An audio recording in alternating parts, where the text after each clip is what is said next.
संध्या baler चा सांगे हो कि एमती छोट मोट भोक पाइना गोटे सुपर टेस्टी और सुपर हेल्दी खट्टा मिठा स्टाइल रे गोटे मिक्सचर टे जदी मिल जाए आउ बा कौन दरकार।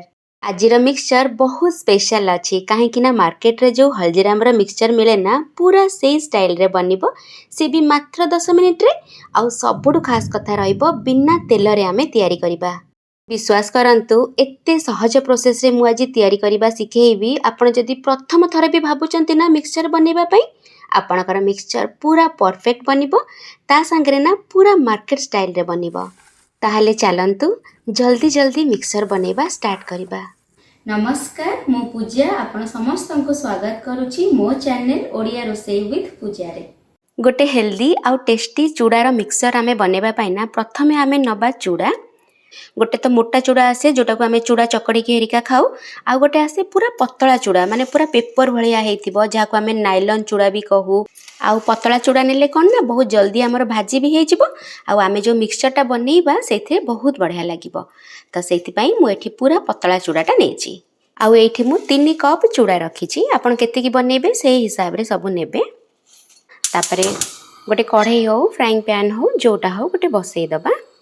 एठी हमें कौन करबा ना गैस रो फ्लेम को स्लो रे रखी कि चूड़ा को भाजीबा पूरा स्लो रे भाजीबा। एथरे हमें बिल्कुल भी तेल दौने पूरा आज एटा हेल्दी वे रे बनौचे आउ टिक्के समय परे आपण देखिबे चूड़ाटा पूरा क्रिस्पी हे जाईची एमती ना सुखिला टाइप रो हे जाईची खड़खड़िया हे जाईची।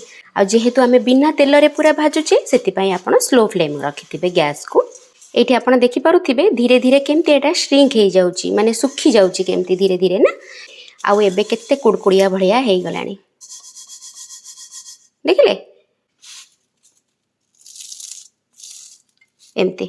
आउ एठी हमर चूड़ा भजाटा हे गला आउ बढ़िया के केमती क्रिस्पी भी हे जाईची। एमती आपण गोटे बड़ जगाटा नै जिबे आउ सब चूड़ा को सेथरे काढी देबे। एबे हमें सेम कढ़ाईटा बसई देइछे। एबे हमें गैस ऑन करिबा। एठी हमें नबा तेल जम्मा 2 चामच नेबे माने गोटे रो 2 चामच नेबे ताठो अधिका बिल्कुल भी तेल नेबेनी काहे कि ना हमें एटा पूरा ऑयल फ्री करूचे पूरा हेल्दी वे रे। तेलटा एठी हमर जेमती गरम हे जिबो ना एठी देई दबा हमें आधा चामच पाखा पाखी सोरिष। तापर एठी देखंतु मु नेइची चिना बादाम आधा कप पाखा पाखी अछि। चिना बादाम एबे देई दबा तेल रे। बादामटा एठी देह पई बहुत भलो बहुत प्रोटीन थाए कैल्शियम थाए।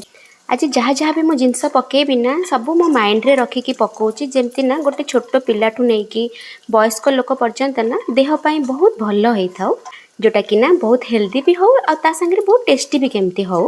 एठी हमर बादामटा ना टिके टिके भाजी भी हेई आसिलानी। एई टाइम रे हमें कोन करबा ना दबा एठी किछि कंचा लंका मु नेइची माने 2-3टा पाखा पाखी कंचा लंका अछि ताकू काटी नेइची सेटा एई टाइम रे दे दबा। ता संगे ना हमें दबा किछि भूसंग पत्र। मिक्सचर है ना भूसंग पत्र से जो बास्नाटा ना बहुत बढ़िया लगे। तो एठी हमें गैस रो फ्लेम को स्लो रे रखिकी भूसंग पत्र आम कंचा लंका ये सब को ना पूरा क्रिस्पी करके भाजी दबा। तो बहुत दिन जाके आम चूड़ाटा ना बढ़िया रहिबो। एठी देखंतु ए स्टेज रे हमें पकेबा किछि काजू। मु कोन करछि ना पाखा पाखी 15-16टा खंडे काजू को ना एमती मझिरु खंड खंड कर देइछि। आपण पाखरे जदी खंड काजू थिबो भी सेटा पकेबे। आपन को जो जिनस पसंद ना आपन ताको अधिका क्वांटिटी रो पकेबे और जो जिनस पसंद नाही भाबंतु ताको आपन कम क्वांटिटी रो पकेबे कि बिल्कुल भी स्किप कर देबे। एठी आपन सेमती गैस को लो टू मीडियम रे रखी कि काजू को भी टिके भाजी नेबे आ ता संगे रे हमर जो भूसंग पत्र कंचा लंका से भी आउ टिके टिके भाजी हे जिवो ना। तापरे एठी देखंतु हमें कोन करबा ना किछि आलमंड को ना मु एमती मझिरु एमती खंड खंड काटी नेइछि। ई पाखा पाखी 10-12टा आलमंड हबो आ एमती मझिरु काटी कि आपन पकेबे। पूरा ऑप्शनल अच्छी जदि आप पसंद करू नथिबे ताहले पकेबेनी आ जदि बहुत पसंद करथिबे ताहले अधिका क्वांटिटी रो पकेबे। देह पई बहुत भलो ना सेत पई मु एठी पकाउची। ए सब जिंस ना आमे भाबू सब बेले खाइबा पई किंतु एते व्यस्त भितर ना ए सब रही जाए किंतु जदि आमे एमती गोटे बढ़िया चटपटा मिक्सचर टे बनै दबा ये सब जिंस को आमे खाइ भी परिबा आ बहुत टेस्ट भी लागिबो। एठी आपण देखि पारुथिबे हमर जो पत्रटा ना केते कुड़कुड़िया हे गलानी माने पूरा भाजी हे गलानी। एथिरे आउ पानी माने मॉइस्चर जम्मा भी नाही तो हमर मिक्सचर रो सेल्फ लाइफ टा ना पूरा बढ़ी जिवो। डब्बा रे रखी देबे आराम से रहिबो किछि भी खराब होबनी। ये आमे तेल दौने ना तो सेति पई पूरा लो रे रखी कि आपण ये सब जिंस को भाजुथिबे नले सांग सांग पुनी पोड़ी जिवो। एठी देखंतु ता संगे आमे पकेबा नड़िया। नड़िया को मु केमती पतला पतला करके पूरा काटी देइची। ए टाइम रे पके दबा।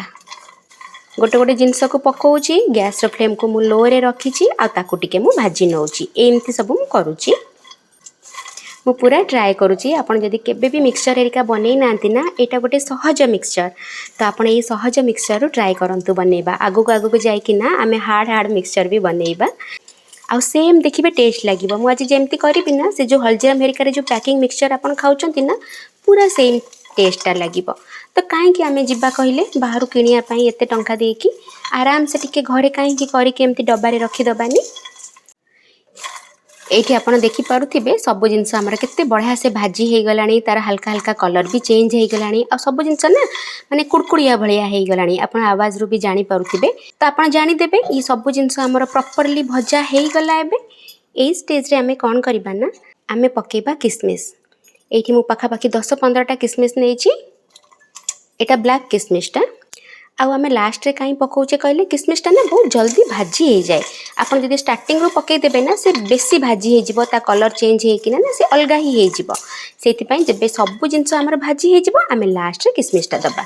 आ पूरा ऑप्शनल अछि किसमिस। आपण जदी पसंद करू नथिबे तो पकेइबेनी।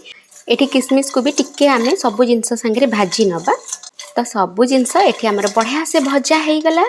ए स्टेज रे आमे कोन करबा ना, किछि बढ़िया फ्लेवरफुल जिंस पकेइबा जोटा हम मिक्सचर को ना बहुत टेस्टी करबो।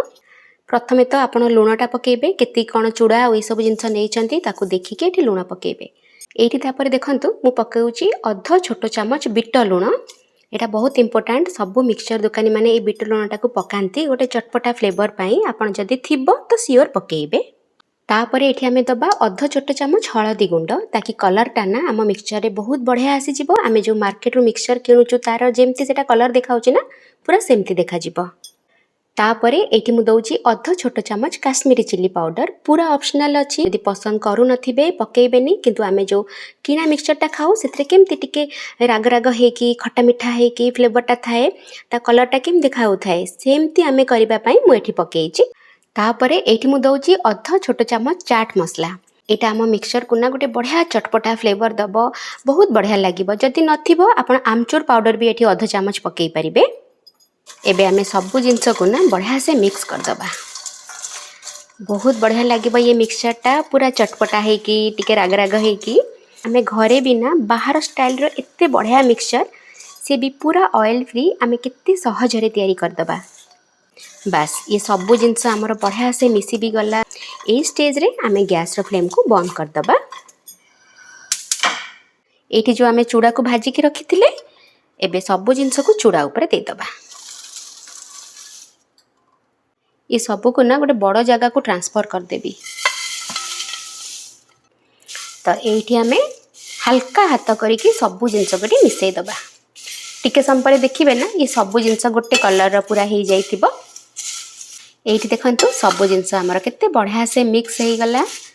एही टाइम रे आमे कोन करबा ना, गोटे बहुत इंपोर्टेंट जिंस पकेइबा। सेटा होची चीनी। एठी मु नॉर्मल हमर जो चा चामच सेइथिरे 2 चामच चीनी नेइची। आ चीनी टाको मु ग्राइंडिंग कर देकी एमती पीसी नेइची, माने एबे से पाउडर सुगार अछि। आमे एही टाइम रे सब मिक्स हे गला पर पकेइबा। बिल्कुल ऑप्शनल अछि। जदि आपण पसंद करू नथिबे पकेइबेनी। किंतु आपण जो हल्दीराम हेरिका रे मिक्सचर टा खाउचंती ना, केमती खट्टा मिठा रागुआ रागुआ हे कि तार फ्लेवर टा रहूची, से माने ए चीनी टा ना सियोर पड़ी थाए। तो एठी चीनी टा पइला परे ना सब जिंस को आउ थरे एठी मिक्स कर दबा। एठी आपण आवाज रो सुनी पारुथिबे केते क्रिस्पी हेची। आ मते आज प्लीज जणेबे आज रो वीडियो आपन को केमती लागिला। मु पूरा अपेक्षा करथिबी।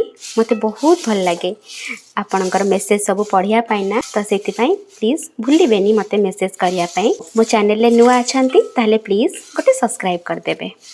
तो एठी आपण देखिले तयारी करिबा प्रोसेस केते सहज थिला। आ जम्मा आमे गोटे चामच तेल रे याको तयारी करिचे।